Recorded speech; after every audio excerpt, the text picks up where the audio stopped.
Hello students, today's topic is generation of nerve impulse.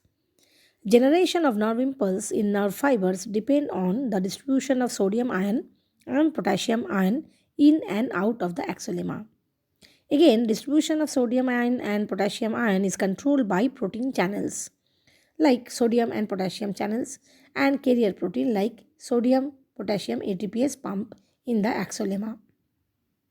The different stages of the generation of nerve impulse are described.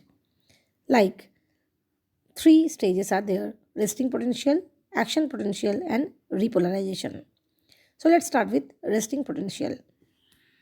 It is the potential difference across the membrane of a resting neuron, that is, when nerve impulses are not transmitted. At this stage, the axonal membrane is nearly impermeable to sodium ion, while comparatively more permeable to potassium ion.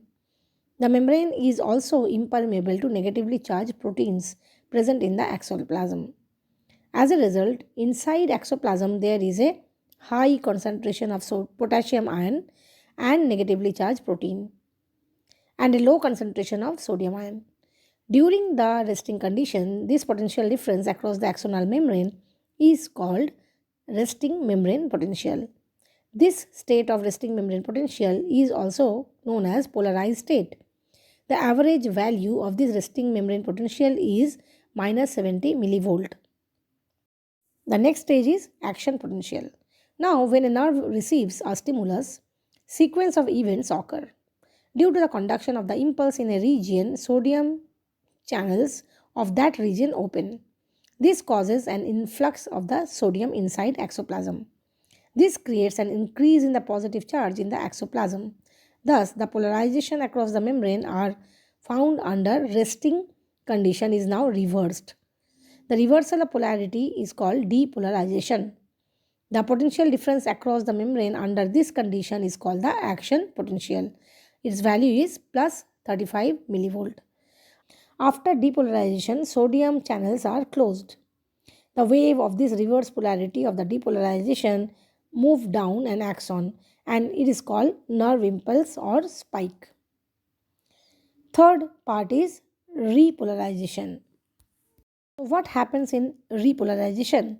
When action potential of axon becomes plus 35 millivolt, potassium channel of the axonema opens.